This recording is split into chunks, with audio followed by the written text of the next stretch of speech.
मान्यवर, अब ये कह रहे हैं कि उस वक्त वाईफाई नहीं थी। सबसे पहली बात 2004 में वाईफाई आ चुकी थी, मगर फिर भी चलो मान लो, आरोप लगाते गए। ईसीआई ने 2009 में एक छेड़छाड़ के आरोप पर भाग लेने के लिए 10 राज्यों में 100 ईवीएम लगाई गई। सब लोगों ने प्रयास किया, 2009 में कोई छेड़छाड़ नहीं कर पाए।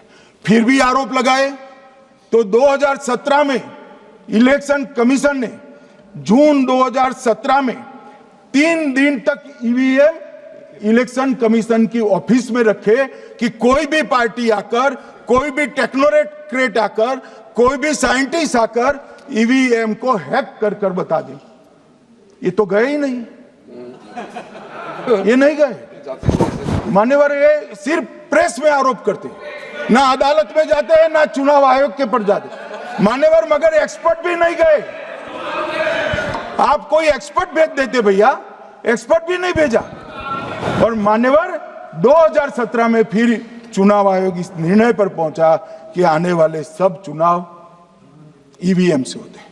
अब चुनाव आयोग ने तो निर्णय कर दिया, मगर मैं भी साहब थोड़ा ज्यादा सोचता हूं। तो मैंने सोचा साला ये चुनाव आयोग कहता है कुछ नहीं हो रहा है, कुछ नहीं हो रहा है, तो ये लोग आरोप क्यों लगा?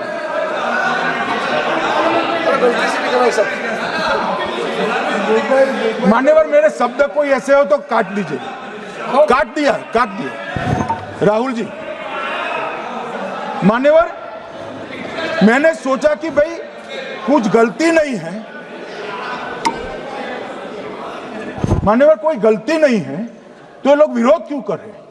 फिर मुझे याद आया कि मान्यवर, जब इनके जमाने में चुनाव होते थे, बिहार और यूपी में सरकारें बनाती होती थी, पूरे के पूरे वोट के बक्से हाईजैक कर लिए गए।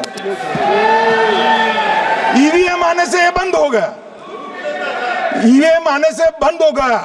और मान्यवर, चुनाव की चोरी बंद हुई है, इसलिए पेट में दर्द हो रहा है। ईवीएम का दोष नहीं है, चुनाव जीतने का तरीका जनादेश नहीं था, करप्ट प्रैक्टिसेस थी, इसके कारण चुनाव जीतते थे। अब आज ये पूरे एक्सपोज हो चुके हैं। जब जनादेश पर चुनाव होता है तो आप जीत सकते हो, जीतो, स्वागत है उसका, मगर जब हारते हो तो अन्य कारण बताना, जैसे पहले मैंने कहा, ऐसा बताना ये ठीक नहीं है। मान्यवर, कल मैंने लीडर ऑपोजिशन का भाषण स्वयं यहां बैठकर सुना है। पूरा भाषण उनका धागों में उलझ गया, थ्रेड्स में उलझ गया। मान्यवर, ये कहते हैं पीएम का शेड्यूल देखकर चुनाव आयोग चुनाव तय करता है। मेरा सभी सांसद महोदय से करबद्ध निवेदन है कि चुनाव होने के पहले के 1 महीने पीएम का शेड्यूल, और पीएम को लगभग 24 और 16 कितना होता है, 40 महीना हो गया। इसमें से किसी भी 1 महीने का शेड्यूल दिखाओ। पीएम की गति ही इतनी है, कोई भी महीना उठाओगे तो इतने ही प्रवास करते हैं। मान्यवर, इसको चुनाव का कोई लेन देन नहीं है। हमारे प्रधानमंत्री जनसंपर्क में आजादी के बाद सबसे ज्यादा प्रवास करने वाला प्रधानमंत्री। और मैं जानता हूं साहब, मैं जानता हूं नरेंद्र मोदी जी को 2001 से मैं बता सकता हूं, एक भी दिन की छुट्टी नहीं, एक भी वैकेशन नहीं, लगातार जनता का काम करना। मैंने कभी नहीं देखा उनको वैकेशन में। कई बार इनका अनुकरण करने का प्रयास करते हैं तो बीपी बढ़ जाता है इतना, ये फिर रूठ जाएंगे फिर। मान्यवर, ये पूरी चर्चा चुनाव सुधार पर थी। मैंने आज ये भी जांच करा,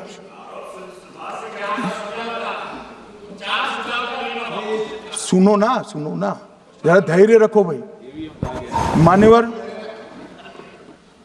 मैंने आज सुबह चुनाव आयुक्त के वहां जांच कराई।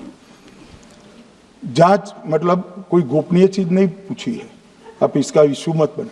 मैंने ये पूछा कि चुनाव सुधार के लिए मई 2014 के बाद कौन सी पार्टी से कितने आवेदन आपको मिले, क्योंकि चुनाव सुधार जो करना है इसकी प्रक्रिया क्या है मान्यवर?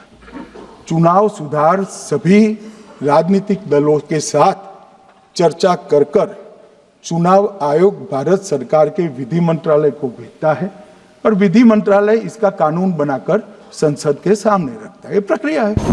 तो मैंने सोचा कि इतना बड़ा हो हल्ला हुआ तो ढेर सारे चुनाव सुधार कांग्रेस पार्टी ने दिए होंगे, तो मैं जरा उसका पूछा कर दूं, लगे हाथ तो इसकी भी बात कर लूं। इसमें गोपनीय क्या है?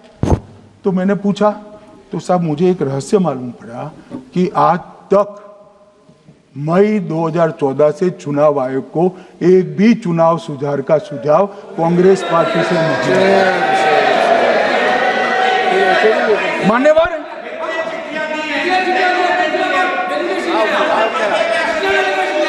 बैठे बैठे मैं बताता हूं मान्यवर। मैं जवाब पूछोगे क्या?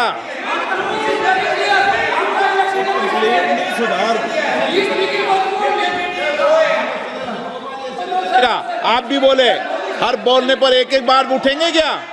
हर चीज का जवाब पूछेंगे क्या आप? नो, ये तरीका ठीक नहीं है। नो, ये तरीका ठीक नहीं है। नो नो माननीय सदस्य, प्लीज बैठिए बैठिए बैठिए बैठिए बैठिए बैठिए बैठिए बैठिए अच्छी परंपरा रखें। ओके,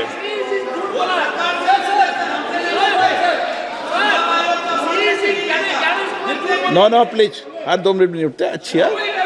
नो, ऐसी नो, प्लीज बैठिए आप, प्लीज बैठिए, प्लीज बैठिए, प्लीज बैठिए, सुनिए प्लीज, प्लीज बैठिए। माननीय सदस्यगण, ये कभी परंपरा नहीं रही कि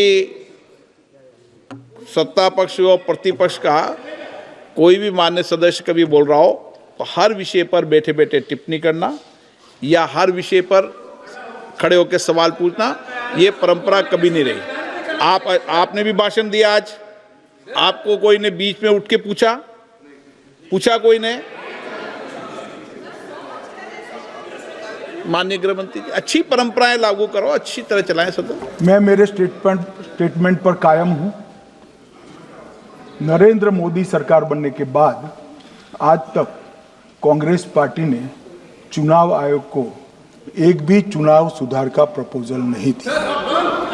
मान्यवर, ये कई बार मिलने गए हैं, मैंने उनका प्रेस कॉन्फ्रेंस भी देखा है। उनका प्रेस कॉन्फ्रेंस था चुनाव प्रक्रिया के अंदर उनका जो डिस्प्यूट है वो ऑनगोइंग इलेक्शन में इसको रजू करने का। चुनाव सुधार जो होता है, चुनाव के पहले चुनाव के नियम जो तय होते हैं, इसके लिए सभी दलों को बाकायदा पत्र लिखा जाता है और कोई मांगे तो उसको समय भी देना पड़ता है। ये दो अलग चीज है। माननीय गृह मंत्री, मान्यवर, 1 मिनट। गृह मंत्री, माननीय सदस्यगण, सदन का समय माननीय गृह मंत्री जी के वक्तव्य की समाप्ति तक बढ़ाया जाता है। माननीय गृह मंत्री जी।